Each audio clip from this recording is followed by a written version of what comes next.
within Gifted, there's all these different sort of points of view. There's Renzulli versus Dabrowski. There's, acceleration versus enrichment. I'm all in for getting everybody into the movie and keeping everybody in the room as much as we can and saying, let's think about this stuff together. And let's, at the end of the day, keep the kids in mind. It's really about the children. And most people I talk to agree that it has to be about the children. Like, if we're not helping more children, then why are we doing this? Welcome to Tilt Parenting, a podcast featuring interviews and conversations aimed at inspiring, informing, and supporting parents raising differently wired kids. I'm your host, Debbie Reber, and today we're going to talk about the state of giftedness in today's kids as seen through the lens of independent filmmaker Marc Smolowitz. Marc runs an award-winning San Francisco-based production company called 13th Gen, and one of his newest projects is a film currently in production called The G Word, a documentary exploring where gifted individuals fit in today's society. Defying popular myths that assume gifted people are wealthy, white, and will do fine on their own, The G Word reveals the economic, cultural, and gender diversity of the gifted at every single stage of life, the educational challenges, social isolation, emotional sensitivities, and physical threats faced by many of them in our schools and society at large, and the search for solutions.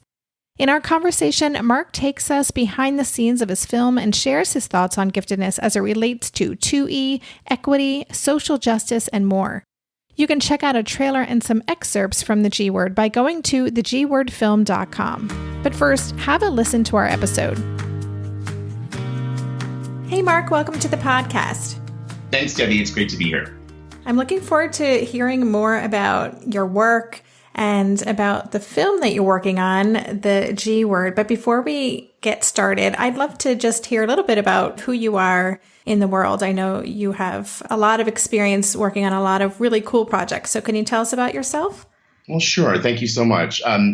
Well, first of all, it's really great to meet you this way and have a chance to talk about The G Word.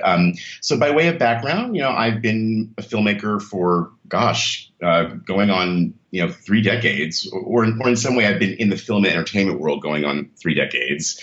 I'm a director, producer, and executive producer. And, if you look at my IMDb or my website, you'll see a lot of documentaries on there that I've been sort of closely, involved with. And documentaries are definitely a sweet spot for me in my work. They're not the only thing I do. I do narrative work. I do episodic work. As a director for hire, I've worked on lots of different kinds of things for nonprofits and foundations and commercials. But really, nonfiction storytelling, I think, has emerged over the arc of my career as my kind of specialty. And I love documentaries. And I've sort of come at the documentary space from a lot of different roles and points of view. I think what you see in my career is a real commitment to sort of powerful personal storytelling and an interest in social issues and kind of bringing those two things together. And what I do is, I do a very, very deep dive on every film that I'm involved in, whether I'm a director or producer or both. And, as my career has evolved, and I'm getting older and wiser, I'm taking on more role as an executive producer or a consulting producer where other filmmakers hire me and my company to kind of really help them be successful. But when I do the deep dive, when I'm directing and I'm producing, I take that very, very seriously. And I do sort of, very involved research and, really understand how I can add value to the storytelling landscape. Because more often than not, storytelling pre-exists me. Like case in point, I've made many films about HIV and AIDS. And I wouldn't dare to kind of jump into that storytelling landscape without understanding the implications of being an AIDS storyteller. So with any social issue, whether it's organ donation or poverty or PTSD or, all these different issues that you may be seeing in the various films I've made over the years, I spend a lot of time, as do my team, as do the people I collaborate with, really making sure that we're doing this right, and that we're being additive. That's the word that I use a lot. So it's really this commitment to a belief that storytelling actually empowers people and audiences to sort of see the world differently and maybe change hearts and minds, sometimes on important issues, and maybe change policy and maybe, change laws and certainly change social mores. And, I'm really honored and privileged to be able to do this work. And so I'm happy I hope that introduction gave you a sense of sort of the gestalt around where I come from. As for specific films, we can sort of see how the conversation goes, and I can talk about them as you ask questions. Well, I'm just going to have to fess up that the geek in me, like the documentary lover, just wants to have a whole separate conversation with you, because it's just such a genre that I love so much. But I don't know that would be serving the audience for this podcast so much. So let's talk about the G Word and the film that you're currently, probably one of many projects you're working on at the moment. But that film, I'm really curious to know how that even became a project that you were invested in. Do you have a personal stake in the game? Tell us your connection to the subject and what it's about. Sure. That's a great question. So the G Word is broadly a feature documentary about giftedness. Over time, it has evolved into kind of a film about giftedness and intelligence and neurodiversity. And I've been using those three words, kind of side by side as the film has developed. Yes, I do have a personal stake in these conversations. So by way of background, it's funny. I was looking at the first emails. Something landed in my inbox in 2012 about this, and it was from a gentleman called Ron Turiello, who is my producer on the film. And Ron reached out to me because he was noticing some interesting trends in his kids' gifted school, a private school in Silicon Valley called Helios. And as a guy who was sort of, taking a break from work because he'd had a health crisis and was sort of had, a little more time to kind of work on personal projects, he was differentiating and kind of, interested in writing about giftedness. And so he reached out to me and asked me if I would come down and maybe find some film students who would, film some interviews for him for maybe a book project. And and immediately, like when I get these kind of emails all the time, where people reach out to me and they want to talk to me about a project. And this one immediately piqued my interest because I remembered being that kid in the 1970s in public schools who was pulled out for Gifted Day and what that felt like, and that whole sort of experience of how that shaped my identity. And so I started to do research, and immediately I saw that there really had never been a comprehensive documentary on the subject of the gifted. And I started to kind of go deeper and deeper with Ron, and it sort of evolved into a collaboration where by 2014, we had decided to make the film together. And, we have been in sort of fits and starts, filming these kind of longitudinal stories as the movie has evolved, for, going on 3.5 years. And, I was, one of those kids who was, in the gifted program and in the 1970s. And that was a very different time, for gifted programs. And one thing that sort of registered with me very early on was I remembered that there were two types of kids in those gifted pull-out programs. There was the popular gifted kid, and then there was the unpopular gifted kid. And I was fortunate to be one of the gifted popular kids, meaning that I had the right friends, and my being smart was an asset that got me to feel and be successful. Whereas a lot of the other kids who were bullied or made to feel bad about themselves for being smart, I had great empathy for them. And looking back on it, I realized that the reason why I had great empathy for them is because at that very early age, we're talking like second and third grade, I knew that I was gay. And I could see myself and that difference in them. And that sense of social justice, that sense of fairness, that sense of standing up for what is right is something that was really baked into my DNA very, very early.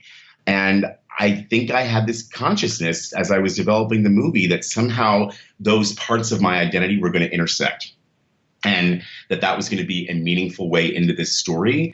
And there's been a bunch of beats along the way where that kind of confirmed itself through interactions, through characters, through stories. I tell a famous story about a young girl who's 6 years old at a school who, after a shoot, she came up to me and she gave me this big, beautiful hug. And she said, "Mark, you're so great. You're so nice. You must have a really great wife." And I looked at her and I said, "Sweetheart, I am married, but I'm married to a man. I have a husband." And she just looked at me, and she was 6 and she was bright-eyed, and you could just see the connections. You could see the little computer going off in her brain, and she rattles off back at me like, all of these words that are sort of like, show her deep understanding of discrimination and equality and concepts that many people in their 20s still don't have their, arms around. And she's 6 years old and she gets marriage equality and like knew what Prop 8 was. And it was just kind of like, you're the kid that I care about. You're the kid that I want to make sure you succeed. And then I started asking questions that kind of evolved into, okay, well, she's in a private school. Her parents are affluent. We're in Silicon Valley. And there were sort of social problems that were happening with a lot of these kids who are growing up in affluent families, right? And some of that stuff we can talk about in a few minutes. But I started asking a bigger question. Well, what happens when there are no resources? If you get the gifted sort of narrative unfolding in a poor school district or low income neighborhood, what does that look like? And so I started to get super curious about that. And that's kind of when the movie really took off. And the sort of driving question of the movie became who gets to be gifted in America and why in the 21st century. And we landed on that thesis. And so all the stories and all the characters that I've chosen with my team are sort of helping us answer that question. And it's been this kind of robust, beautifully engaged process of finding stories all around the country. And we have stories that are urban, are suburban, are rural. And that's really important to me that we have kind of geographical, scope. We have different regions of the country well represented in our stories. And we also have stories that represent the cross-section of race, class, sex, gender, and what I call zip code. So those are kind of tropes that kind of inform my point of view. And I'm a real believer that, education equity is in play here, and that the gifted narrative in the 21st century is something that actually is quite important in a country that does not value its smart people, in a country where a president, is sort of very anti-intellectual. We are more and more facing a crisis, with our education system and our education priorities. And the movie started to take on a whole new importance in the Trump era. And so it's been this long journey of wrapping my arms around the stories that I want to tell. And just to kind of give you a sense of where we're at, we're about 60% filmed. I pretty much have all the stories identified. We're still fundraising. We're always looking for supporters and partners and sponsors, but we've really done this kind of very deep connection with what I call the official gifted community and those stakeholders. But then we've really broadened who we're talking to in terms of stakeholders to really make sure that we're connecting on lots of different levels of civil society. Well, I have so many questions and just thoughts about what you shared. I'm so personally drawn to the social justice piece. I think that's what I was so excited about when I learned about your film.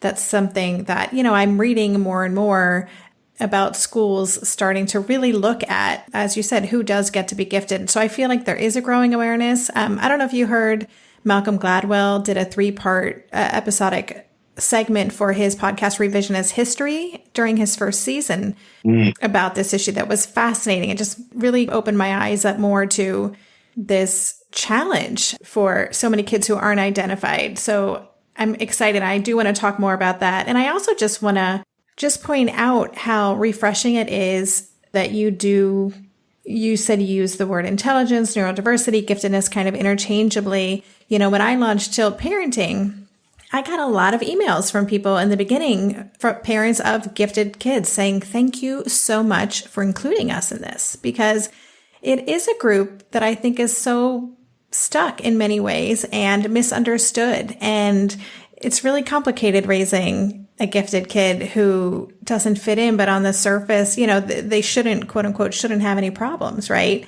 And so I really appreciate that you're broadening that and making sure that gifted kids are better understood. So yeah, as I was developing the film, I encountered twice exceptionality. Okay, I never knew about it before.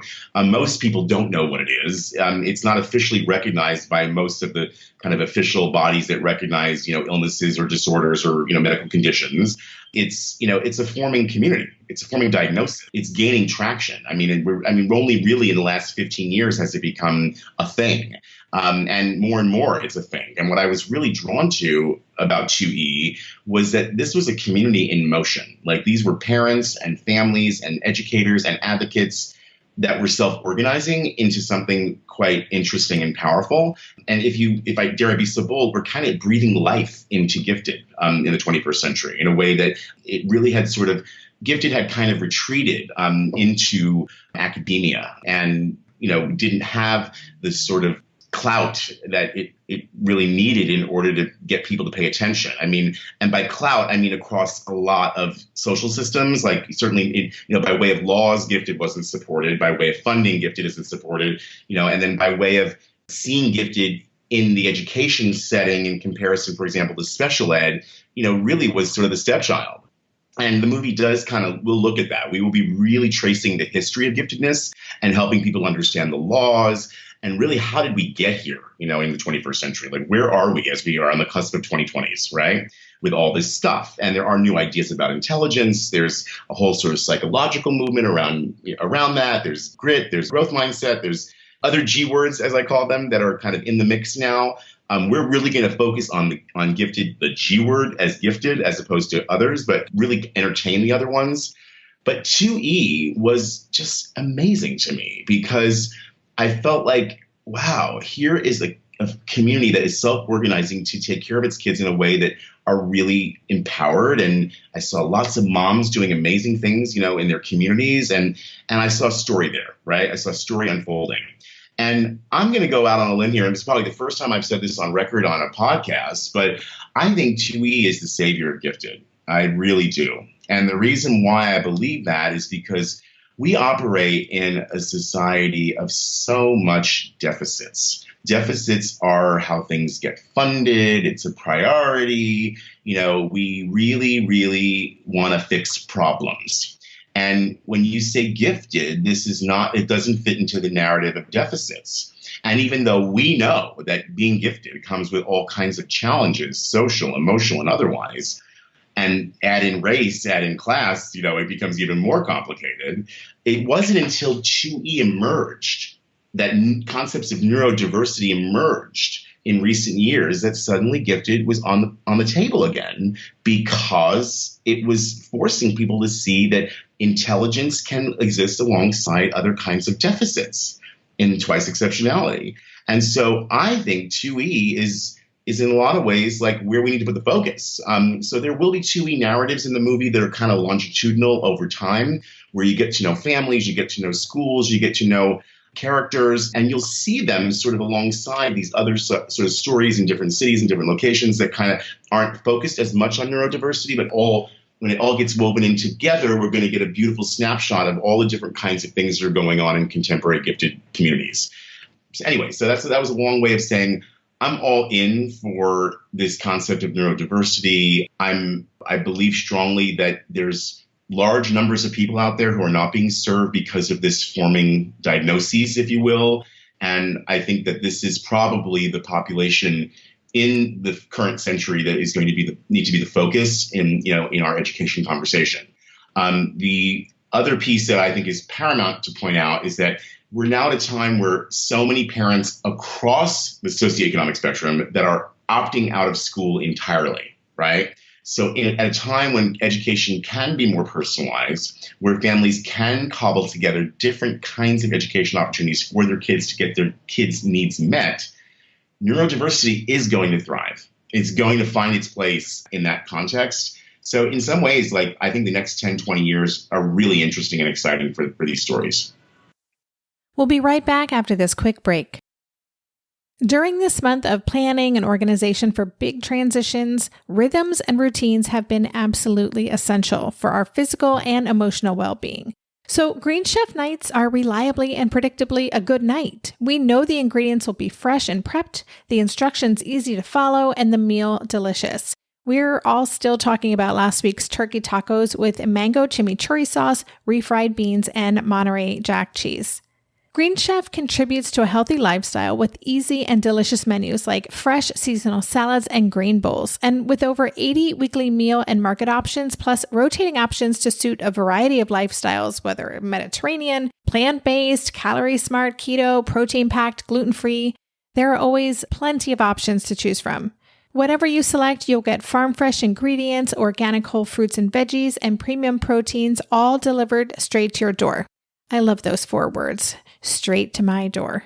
Oh, and one more thing I love about Green Chef, they have an app, which means it's easy to manage meal preferences and delivery from your phone if you want to. And I, for one, want to. I am in that mode where I'm making the most of little moments like waiting in line at the pharmacy or for the F train to pull into the station to tackle all of those to-dos. So the convenience of an app is key for me.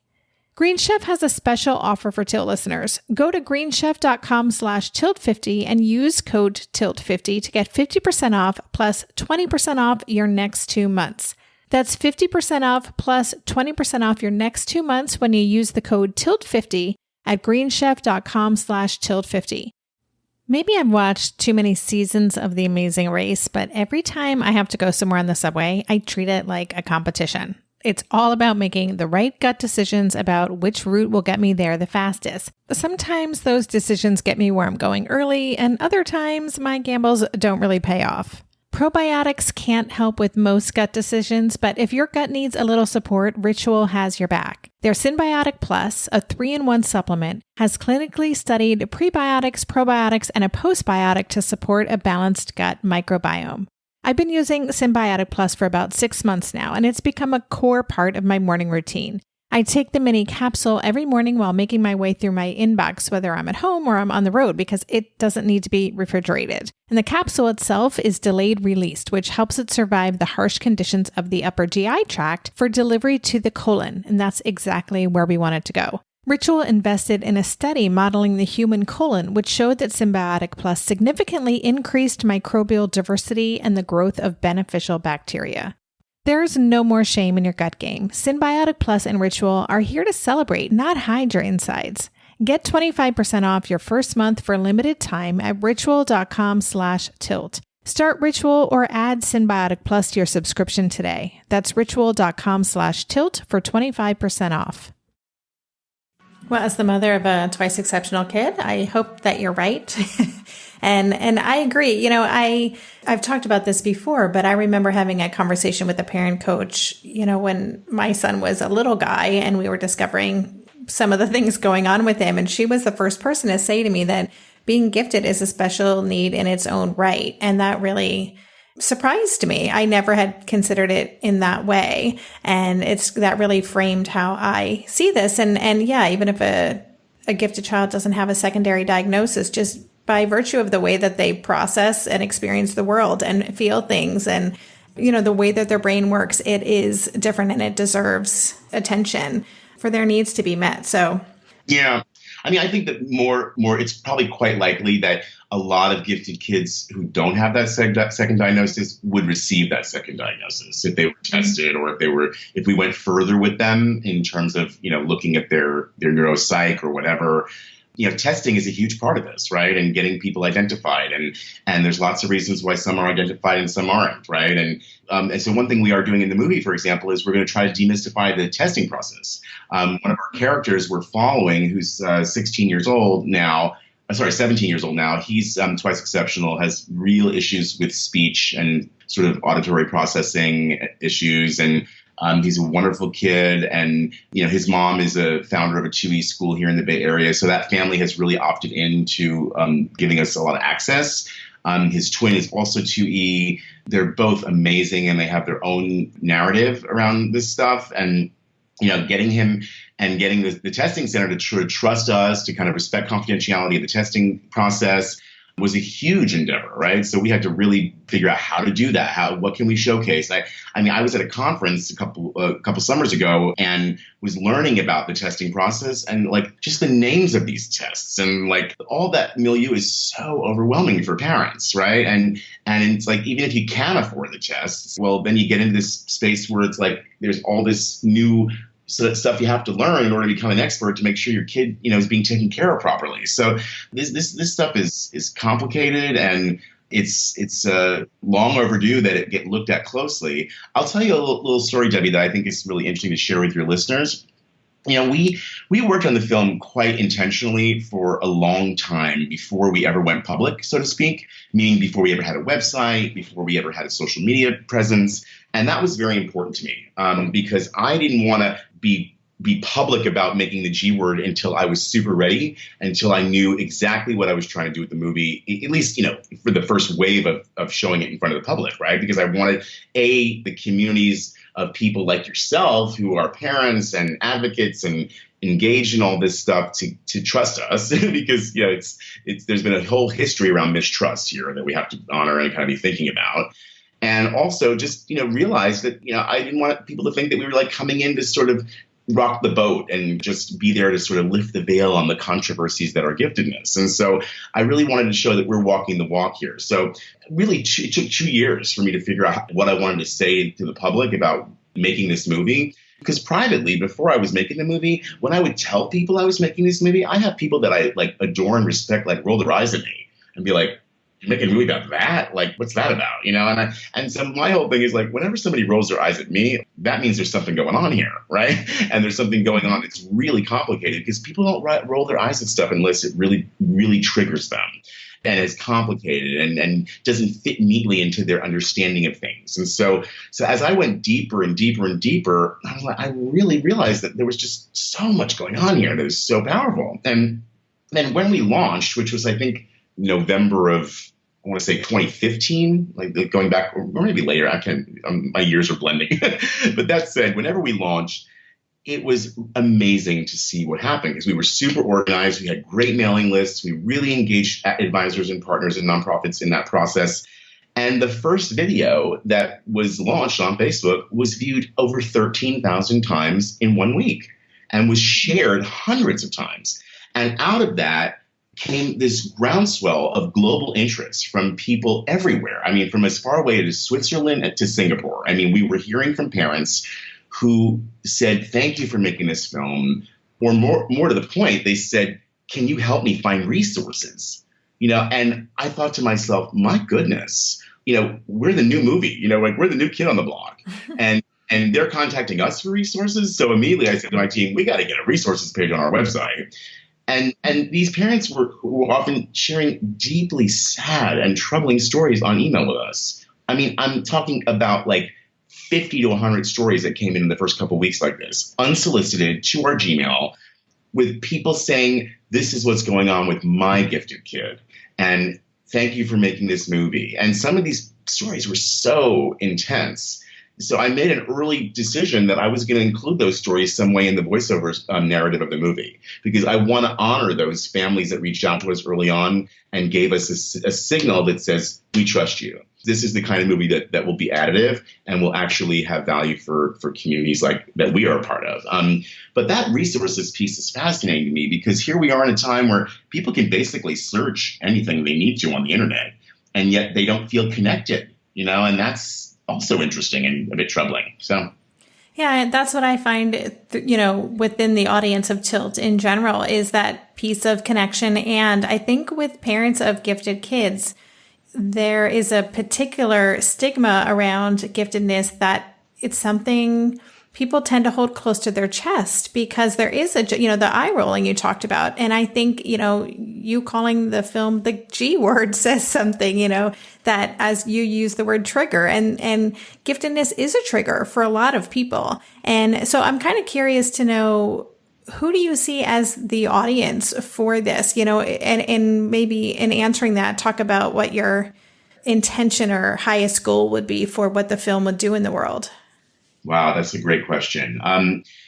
So as a filmmaker, I want my films to play at, the top tier film festivals and kind of, enter the world in that way. That's always how I see my work.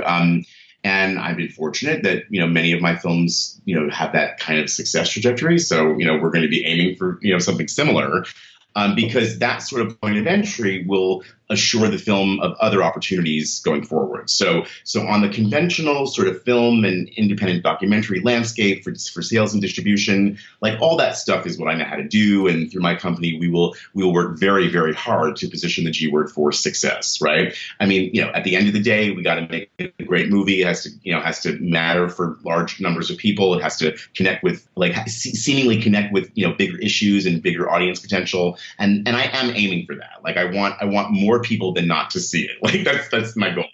So in that way, every effort will be made to position this seemingly niche set of stories within a broader education conversation, which I think is vitally important that these stories be situated in that kind of more general conversation. One of the things that I ask every person I interview as an expert is when I sit them down, the first thing I say is, tell me your education story, right? Because I really believe that is something we as Americans, if you were born here and you went to school here, we all share some sort of education narrative. Or more to the point, there's this kind of social contract in this country that says to parents, when your kid is 5, he or she or they is going to, kindergarten. And like that's by law required and also by default an opportunity. And whether that pathway of entry becomes public, private, micro, charter, innovation school, whatever it is, homeschool, parents connect with the concept that their children need an education. They go to school. It's part of it's part of the narrative in our nation. And so it's only when they move forward that the particularities of that story change. And that's when it gets super interesting and often super troubling, right? So I think that if we can situate these narratives within that broader education narrative, we're going to do a very good job of getting the press and the what I call mainstream audience or documentaries to care about the G word. So that said, alongside that, I always work in a very engaged way with the communities of interest. So we have an advisory board. We are creating a network of partners, nonprofits that work in this space. We're going to work closely with all the talent centers like CTY and Bell and Blank and, the one at Duke and Northwestern, and really sort of position the movie for, great awareness among those players and stakeholders. We're going to do what I call a national community screenings program. So even if the film has traditional distribution things that are unfolding, we want to have events. We want to screen the film anywhere and everywhere we can, upwards of 75 to 150 cities and locations where the movie, when it's screened, can be a kind of convening moment around these topics. So we would work with local nonprofits on the ground to have a screening and have a local conversation about gifted and talented. Because I think the narrative is different in every city. We have heard about huge challenges in New Orleans, for example, and then we've heard about huge success stories in Seattle, right? And so what the New Orleans community and advocates will want to do with our movie may be different. And the kind of conversation that they have will be different than the ones in Seattle, potentially. And my goal is that you move the movie off the entertainment page into the awareness page. And I would be much happier and I'll be happy if the movie gets coverage anywhere, but I'll be really delighted if our movie is causing people to write think pieces, for all these wonderful media outlets that are kind of connecting the dots for us in the 21st century around kind of bigger interdisciplinary questions of our culture, right? And so that's my goal, is that the movie sparks big, important national discussions about how we learn, how we think the brain operates, who our kids are that are being served or not served, and that as many people are kind of welcomed into that discussion. The way I talk about it is I want to keep as many people in the room as I can. That's the kind of movie that I want to make with this movie. I don't want you to hear the G word or hear its description and go, ew, that's just so not for me. Ew, a movie about gifted. What I don't want to have happen is I don't want the gifted community to fight about it. Like, that's a big thing I really feel strongly about. What I think people will notice is that we're going to do our best to kind of bring as many different types of folks into the movie as we can. And then our social marketing strategy wrapped around that will further support that, right? So, here's the thing, Debbie. No one movie can be all things to all people, but we can certainly do our best to make people feel welcome and at the table. And, I can't promise that everyone out there listening will see themselves represented on screen, but I think they will have a point of entry into these stories that I hope will help them feel a part of the G word. The name of the movie was very intentional. It's interesting. It started out almost as a working title, and then it really stuck because it is exactly that. It's a container where the G can mean so many things for so many different people. And I want this movie I want all of you to help us fill in, what that G really looks like. And it often doesn't look or sound or smell or taste like anything that we expect. So, and that's the G word. You're going to come see our movie and you may think you know what you're going to see, but I have a feeling we're going to surprise you. And that's what I'm aiming for. I love the idea of having it be a place to just bring different conversations. And I think they're important conversations. We'll be right back after this quick break.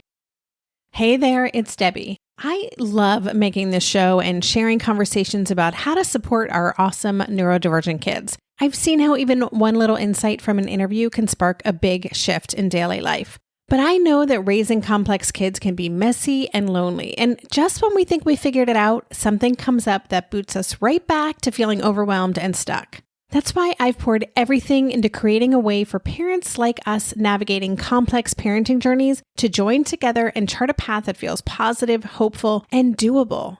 It's the brand new Differently Wired Club experience. In the club, you'll get personal support from me and other seasoned parent coaches, 6 live calls every month where you can connect and get your personal questions answered, the opportunity to learn directly from authors and experts like I have on this show, monthly themes for getting specific and tactical, an exclusive private podcast feed, and the best, most generous community of parents. Seriously, these folks show up for themselves and each other, and that right there is really everything. Because it's a daily reminder that we're not alone. Our kids aren't broken, and we have totally got this.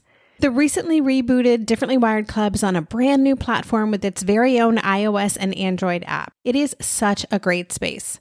However you learn, whatever your style, no matter the ages, genders, and neurodivergent profile of your children, the Differently Wired Club can help you cultivate the positive shifts you're hoping for. Join us today by going to tiltparenting.com/club. That's tiltparenting.com/club. I hope to see you on the inside. If you're a parent, I invite you to join us at the Mindful Mama podcast, where it's all about becoming a less irritable, more joyful parent. With sometimes hilarious and always thought-provoking experts and friends, at Mindful Mama, we know that you cannot give what you do not have. And when you have calm and peace within, then you can give it to your children. I'm Hunter Clark-Fields, and I can't wait to see you there. Listen in to the Mindful Mama podcast. One of the things I wanted to just dive a little deeper into is the equity piece. And I'm just curious, there's so many layers to equity within neurodivergence and kids in general, and within the gifted community, the identification piece and how gifted kids are identified is, I think, one of the biggest barriers. I'm curious to know, just in your process in making this, what you see as the biggest barriers, or what kind of momentum, if any, are you witnessing in terms of people trying to actively change the system and broaden how we're able to include more people into getting the gifted supports and accommodations? Yeah, no, that's a great question. So I think, I spoke a little bit about 2E and the community that I've witnessed self-organizing and becoming empowered, and that how we're going to be featuring that in the movie. I think that's a huge piece of the puzzle, but it's certainly not the only one. But it's a powerful one. And so I'm delighted that we have access and that we're able to kind of showcase those stories. But there is something that I have really connected with in recent months that has actually become a major focus in the movie. For those of people who are out there, we have a website, I have a Vimeo channel, and folks can see, there's 4 videos that have been produced while we've been making the movie. And that's a big strategy for me. I like to test the waters with story. I like to test the waters with my ideas and put things out there so people can respond to that and see if it's working and see if it sticks and it makes sense for people. The third video, this is a video that features experts, and it's called Who Gets to Be Gifted in America and Why? And it really was sort of saying to the public, this is our main thesis. This is the main driving inquiry of the movie. What do you think? And we had an incredible response to that video. It was so exciting to see people. And that video featured some pretty unexpected people in it, including Andrew Solomon, who wrote Far From the Tree, Van Jones, who, as we know, has his own show on CNN now. So I was asking some kind of unexpected people what they think about giftedness. And I think that was actually really important to kind of, get the community outside of itself a little bit, because, the gifted community, dare I be so bold, has been talking to itself about itself for more than 30 years. And it's not serving anyone's agenda at all to be that sort of siloed from the rest of the education movements and the rest of brain science conversations. There's just so many ways that gifted is not sort of engaged outside of itself. And so I see our movie as a huge piece of the advocacy puzzle in terms of partnering with social movements to advance an education conversation that gets gifted out of its silo. So maybe there's a little bit of hubris in that, and saying that, I don't think that we've come along to light the fire, but I'm hoping that we can help the fire, kind of reach across other challenging areas of dialogue that sometimes a movie can actually be a tool to connect with larger numbers of people. So that's my hope. And by seeing this with our online videos, it's clearly the potential's there. And the big thing that I've landed on in recent months is the question of class and income and poverty. And there's a whole, movement and beautiful writing around the concept of what we call excellence gaps. And that may or may not be something that your viewers are familiar with. There's a wonderful writer called Jonathan Plucker. He's also the president of the board of NAGC, the National Association for Gifted Children, super prominent thinker who has really helped kind of move us away from the idea of an achievement gap among the poor and other kids in different socioeconomic strata, more into a concept of excellence gaps, and kind of coming at the problem of what's happening with high intelligence kids in impoverished neighborhoods, for example, coming at that problem and those questions a little differently. Now, I say all this with a little bit of, a cautionary sort of tale around it. I mean, a lot of people who hear me talking about excellence think I'm not going to be talking about neurodiversity. And that is so not the case. Like, I want to reaffirm to your listeners that just embracing the concept of excellence is not whole cloth embracing of one side or another of this coin. I don't want to work on a movie that is sort of stuck in binaries. And that's what I meant earlier when I talked about getting the gifted community, keeping as many people in the room. What I have connected with on an excellence gap narrative is the notion of class and poverty and income inequality. And, when I started asking the question, who gets to be gifted in America and why, I had an awareness that I wanted to focus on race, gender, class, and sex, and zip code. What I'm realizing is that all of them are important, but only class actually keeps more people in the room. We have a lot of stigma around people who are poor in this country, and that's another movie and another conversation. We actually believe that all people should have a good public education, or at least access to a public education. And regardless of whether they're poor or rich or somewhere in between, wherever they live, they're supposed to be able to go to school. And so when you have a class conversation about gifted, or you have a class conversation about gaps in education, you actually keep more people at the town hall meeting. If I start talking about race, if I start talking about sex, if I start talking about gender, if I start talking about zip code, you can't keep as many people in the room. They start to fight with each other. They start to disagree. People with race, they get all upset. And gender, no one understands it. Sexuality, oh my God, you want me to think about that? Zip code, forget it. Like, the rural and the suburban and the urban people are just kind of like completely not talking to each other. So when I landed on excellence gaps, I was like, this is something focused on class. This is focused on poverty. This is focused on income inequality. I can join that conversation as a storyteller and be super additive and kind of steer our way through this. And so it's starting to be a major through line in the movie. It's a way that I'm looking at stories that are urban, suburban, and rural. It's not going to be the only way I look at it. But I guess that was a really long way of answering your question, that this is where I think the most potential resides. Many of the activists who are people of color, who are change makers, who are addressing trans and gender nonconforming kids. I mean, these people are connecting with excellence gaps because they understand that if you move through a conversation with class at the center, you keep more people engaged, and then you can actually dip over to immigration and English language learners a little bit and kind of not lose everybody. It's a bit of a dance, right? You have to, if you want to keep as many people in this inclusion conversation, I think you have to find your strongest way through that conversation, and then allow for nimble movement into other groups and communities, but always kind of come back, to that through line. So I hope I'm being clear. That these are sort of like the concepts that really excite me. And while they may seem very theoretical and academic, they actually are playing out in very real ways, in actual programs, in actual schools, and managed by actual nonprofits. So it's a very interesting time for all this stuff. In San Francisco, where I live, and in LA, which are two very large districts for education, they're coming at excellence gaps from a completely different vantage point, which is one that I am puzzled by, which is, for example, in San Francisco, they've ended all AP classes in public schools except one high school here. And they're no longer offering advanced algebra to anyone except in that one school. Wow. And I may be overstating kind of like the sweepingness of it, but this is a huge controversy here. And their posture here is they're leveling the playing field. They're lowering the excellence bar. But, it's, like, what if you're an African-American kid living in the Bayview here in San Francisco, and you're actually a super smart mathematician and you have great potential, and you're not going to get to take algebra, honors algebra? Like, how would we ever discover you and help you advance?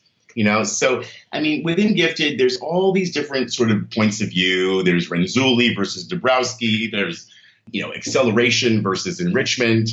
I'm all in for getting everybody into the movie and keeping everybody in the room as much as we can and saying, let's think about this stuff together. And let's, at the end of the day, keep the kids in mind. It's really about the children. And most people I talk to agree that it has to be about the children. Like, if we're not helping more children, then why are we doing this? I am so excited for this film to come out. I really appreciate your breadth of knowledge and just your thought process and the way you're really trying to look at this through all angles. I think the class conversation is such an important one. And I agree that is kind of at the epicenter here and can touch on so many other pieces. So I'd love to know, just as a way to wrap up our conversation, tell us what your timeline is like, and then how listeners, my listeners are parents, educators, people who work for all kinds of organizations. So how can we get involved in supporting your work? Oh, thank you for that. This has been, thank you for listening and for your support. So your listeners, can go to our website, thegwordfilm.com, and I encourage you to look at it and get to know us. We're on social media. Facebook is our main channel, but we're also on Twitter and we're also on Instagram.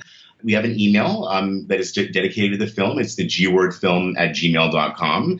And I encourage people to write us. We also have a MailChimp newsletter, and I encourage you to sign up. These are all things you can do on our website.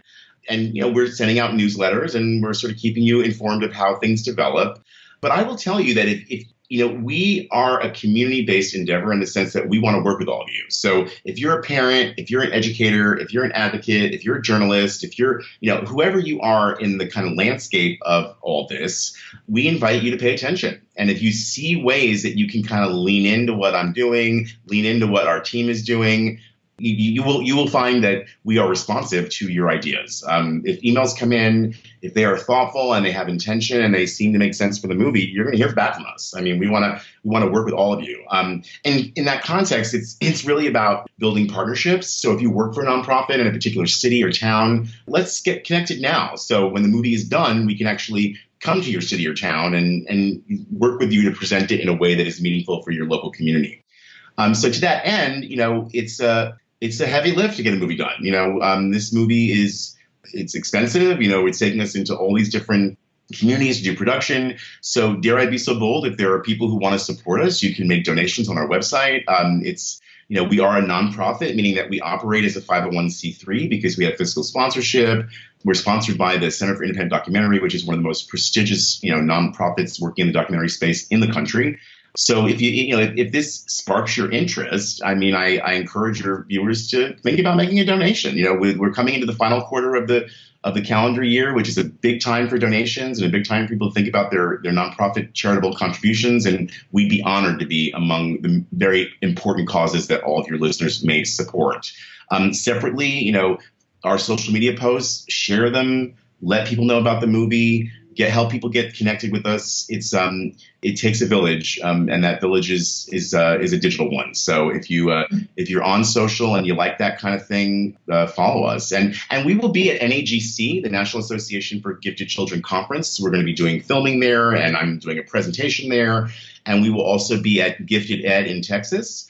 Similarly, I'm actually the opening keynote this year, which is exciting. I guess it's a keynote. I'm going to be premiering a new clip there at their opening event, and they're going to be grilling me and asking me tough questions. So I'm excited for that. And if you feel like you have a local angle, I mean, we've pretty much found all the stories, Debbie. I mean, I wouldn't, if something really kind of amazing like landed in the inbox, I certainly wouldn't turn it down, but we're close. And so it's an exciting place to be. I will predict more and more with confidence that we're a 2020 release. So it may seem like, oh my God, you had to wait 2 years for the movie, but editing is at least a good 6-month process, and we have quite a bit of work to do next year once we're actually in post-production.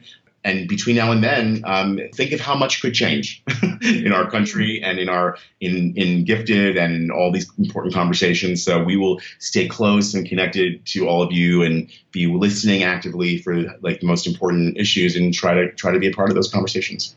Well, thank you so much. This is super interesting to me personally, and I know that you probably sparked a lot of listeners' interest as well. So I look forward to following the progress. I've checked out the clips, and listeners, I'll leave links to all the resources, the websites, social contacts on the show notes page so you can easily track them down. I do encourage you to check out the clips, the excerpts, or the pieces that Marc's already produced. And thank you for coming by. And yeah, we'll have to have you back on when the film is out in the world.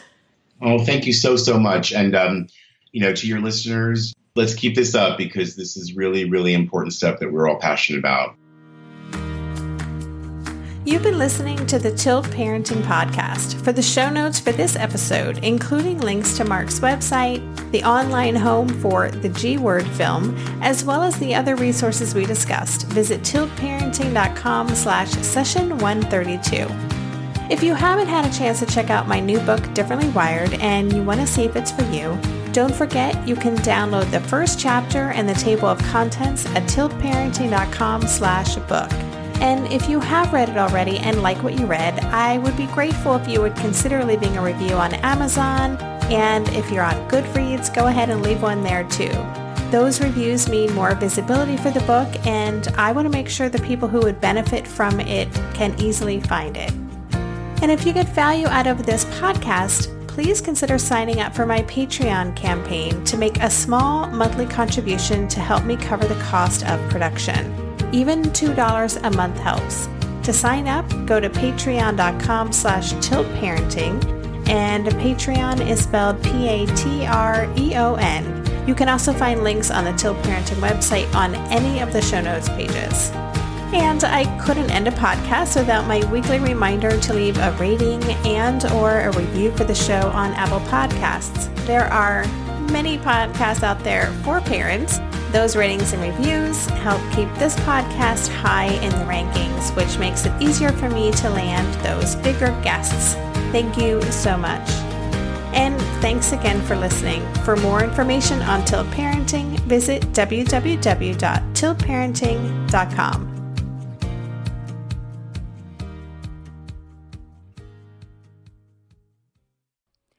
Hey, are you a parent of a teenager? Are you feeling overwhelmed about how to be what they need while also holding limits and boundaries that keep them safe? Are you tired of conversations that negate how messy this season of parenting is? Well, I've got you.